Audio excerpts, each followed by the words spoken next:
I think my rock bottom was my second time coming back out of jail. I'd come back out and there was absolutely nothing for me. I mean, I'd left with nothing to go into jail. I think when I knew the bridges were burnt, when I had no one else, when I was actually completely alone, that's when I knew it was rock bottom, because there was no one around. My rock bottom would have been when I got to the point a couple of years later where I fell out of using a lot of ecstasy going to music festivals, going clubbing a lot. And I got to a point where I had like a fallout with some friends. So I just resorted to the drugs because that was what was there for me at the time, and I kept using and I isolated more and more. And then eventually it was just me. And just me in my room on my computer.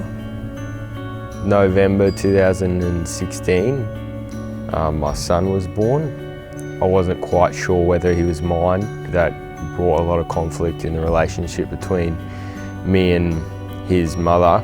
And I went and stole some things off her in a way to sever the relationship.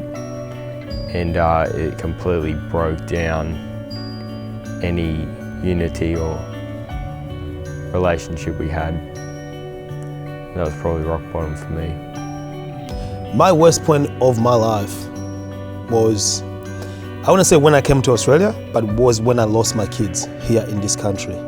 Because I was an addict, I couldn't raise my own children, and you lose someone you love. And for a week, you don't actually realize that they've gone out of your life. For a week, you sit in the room on methamphetamine, not knowing that your children are not home, your wife is not home. It's scary. It's scary. So I grew up with a single mum raising me. Look, life was tough. Having no male role models or male influence in my life, I really struggled to find who I was. I struggled to see what life was about and what the purpose was of living. I was very uncontented and unhappy with life. My life growing up was quite broken. I come from Papua New Guinea, very dysfunctional, very violent. I didn't really have a choice as to what my life was like because I was born into dysfunction. My life was lonely growing up. I grew up with my mum and dad till I was 9, and then after that my parents broke up. So my parents breaking up was a very big thing for them, and that ended up bleeding out onto me. I had to sort of fill some shoes that I wasn't prepared to fill, and that made my life very overwhelming at a really young age. I was born in a third world country, in Burundi. There wasn't much when I was growing up. The war came, my father was killed. Not long after that, I was taken away to join other children's in Children's Army. Being raised up in Children's Army, love, that wasn't a word. Love was based on performance. So every time you get reward or every time you be called a good boy or a good soldier, it will be when you have a mission completed. It will be when you have done what they've asked you to do. So love to me, it wasn't about people laughing together, sitting down and having a cup of tea. I didn't believe that people were created to be loved. I didn't believe that people were created to live or to just sit together and have laugh. There was a time where I believed that people were made to be killed. So love to me, other than sex, I really didn't think that there was any love than just having sex. Yeah, so that's what love was to me. I drank a lot. I took prescription pills, anything I could get my hands on really, but my problem was that I didn't want to face my life and I didn't want to take responsibility for my life. And so I would do anything, whether it be drink, watch TV, anything to just escape reality. I think I started off, my poison I think when I started off was, it was just weed, and I started smoking at 12. I came in when I was 16, by the age of 18 I'd started using ecstasy and LSD. And pretty much as soon as I found ice, that was it. I just started to use ice.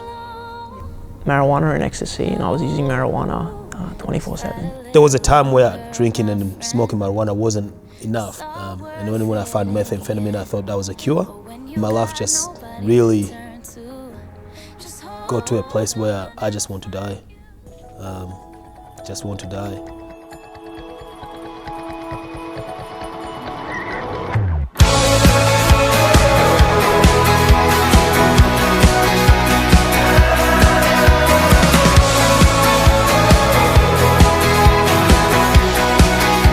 Transformations gave my life back. It showed me the purpose of living. It showed me the meaning of life. It gave me life.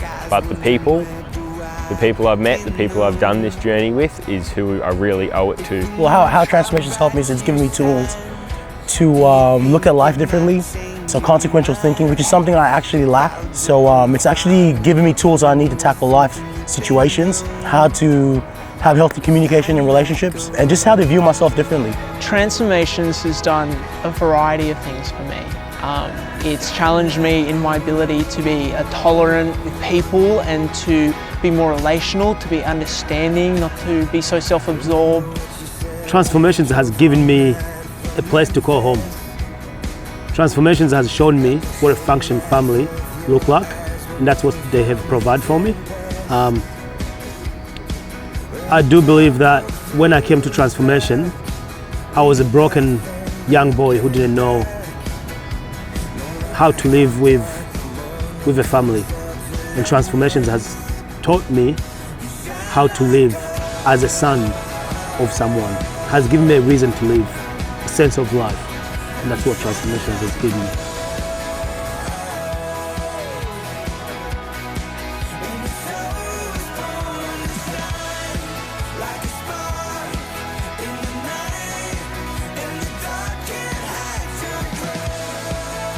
There's a confidence and a belief that drives me and empowers me to go into the future and to continue through any tough times and through any challenges that the future might hold.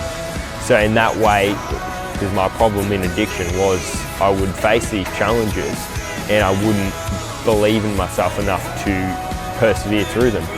And so now I know whatever challenges that future may hold, I am confident and prepared to face. Look, the future for me is, it's possible. So I'm excited about that. I'm also hopeful, you know, like I have this hope that I think I lost a long time ago. I have there's this urgency, you know, and there's a vision I have, and I'm chasing something beyond me, you know, so that's what my future looks like. Yeah, selflessness. One thing that I believe that I want in my future is to continue to sort of walk out in being more comfortable with who I am and being more socially, what I'm going to call fluent. I would love to start my own transformation. I would love to have a place where the orphans, the homeless, and the drug addict, people who have problems like what I used to have, a place for them to come and call home. That's my dream.